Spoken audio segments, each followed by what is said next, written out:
प्रकाश में गोलीय दर्पण के बाद गोलीय दर्पण से संबंधित कुछ परिभाषाएं हमें याद करनी है, और अगर हम उन परिभाषाओं को अच्छे से समझ लेते हैं तो याद करने में बिल्कुल हमें कोई परेशानी नहीं होगी। बस एक चीज़ है कि पढ़ते समय अपने को भूल जाओ, आपके अगल बगल कौन आ रहा है कौन जा रहा है आपके ध्यान में नहीं होना चाहिए। तो हम गोलीय दर्पण से संबंधित परिभाषाएं, पहला होता बेटा दर्पण का ध्रुव। तो आप जानते हैं हमने क्या किया, सपोज कीजिए हमारे पास गोला है, इस गोले से हमने काट लिया, ये हमारा हो गया ए पी बी हमारा क्या हो गया, ए पी बी हमारा हो गया दर्पण, और इस दर्पण का मध्य बिंदु पी। तो दर्पण के परावर्तक तल का जो मध्य बिंदु होता है वो हमारा क्या होता है, दर्पण का ध्रुव। इसे हम पी से इंडिकेट करते हैं, प्रायः हम इसे पी से संकेत देते हैं।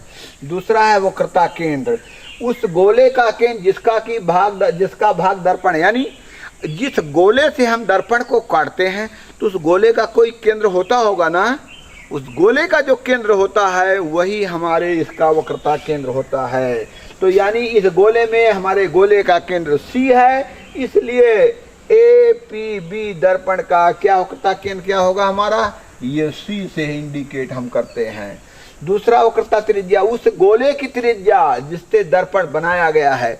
बेटा जिस गोला है, जिस गोले से हमने दर्पण काटा है, तो गोले की जो वक्रता त्रिज्या है, वो गोले की जो त्रिज्या है उसी त्रिज्या को हम दर्पण की वक्रता त्रिज्या कहते हैं। यानी हमारी जो CA है, ये वक्रता त्रिज्या हमारी कितनी है, यहाँ पर वक्रता त्रिज्या हमारी क्या है, वो हमारी वक्रता त्रिज्या CA हमारी वक्रता त्रिज्या है। CA यहाँ पर आप देख रहे होंगे, CA हमारी वक्रता त्रिज्या है। ओके, अच्छा, फिर मुख्य अक्ष। तो आप देखेंगे जो दर्पण का ध्रुव है और जो उसका वक्रता केंद्र है, तो वक्रता केंद्र और दर्पण के ध्रुव को मिलाने वाली रेखा मुख्य अक्ष कहलाती है। CP हमारी मुख्य अक्ष है। यहाँ पे हमारी मुख्य अक्ष क्या है, CP, यानी मुख्य अक्ष के क्या गया, ये ध्रुव और वक्रता केंद्र को मिलाने वाली रेखा।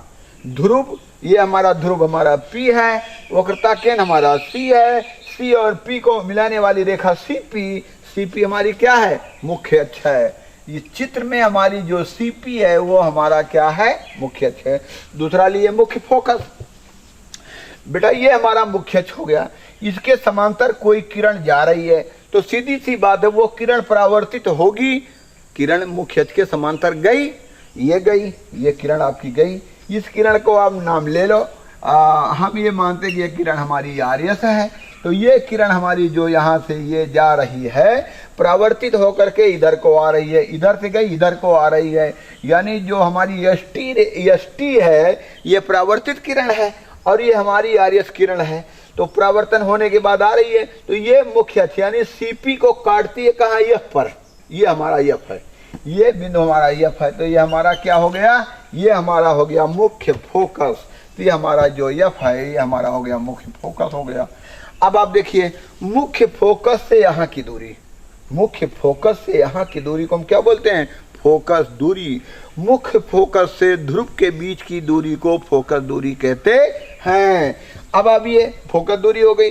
अब इसी फोकस दूरी पर एक लंब खींच दीजिए आप। फोकस दूरी पर आप जो हमारा मुख्य फोकस है ना, जो हमारा ये मुख्य फोकस F है, इसी F पर हम इसके ये जो CP है हमारा मुख्य, जिसके लंबवत, ओके, सपोज कीजिए हमारा मुख्य अक्ष है, ये हमारा क्या नाम, ये मुख्य फोकस है, तो इसके लंबवत हम एक रेखा खींचते हैं ऐसे। और जब हम खींचते हैं इसको मुख्य तल कहते हैं, इसको क्या फोकस तल कहते हैं, या उसको हम फोकस तल। तो हमारा फोकस तल क्या है, MN। आप देख रहे होंगे कि हमारा फोकस तल क्या है, MN हमारा फोकस तल है। अब आप चलिए, ये हमारा दर्पण हो गया, AV हमारा दर्पण है, यहाँ से यहाँ तक, भाई इधर का लई कर दो या इधर का लई कर दो, दर्पण तो बन गया। तो AB जो हमारा दर्पण है, इस दर्पण का व्यास कौन मिला, AB मिला, तो AB हमारा द्वारक है। AB हमारा क्या है, द्वारक है।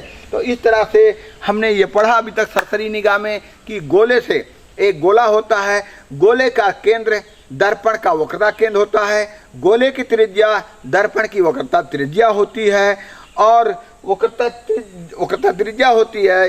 इस तरह से हमने देखा कि ये सारी परिभाषाएं अगर हमें गोले से रिलेटेड हैं, गोला हमको पता है, तो हम सारी परिभाषाएं 2 मिनट में याद कर सकते हैं। अगला कल के क्लास में हम आपको बताएंगे कि फोकस दूरी वक्रता त्रिज्या में संबंध, इसका निगमन होगा।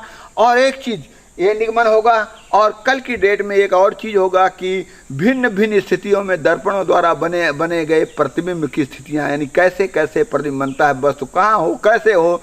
तो बेटा हम अगली कक्षा में, अगली क्लास में, माने अगले पीरियड में हम ये पढ़ेंगे कि भिन्न भिन्न स्थितियों में वस्तुओं से और भिन्न भिन्न दर्पणों द्वारा बनाए गए प्रतिबिंब की प्रकृति।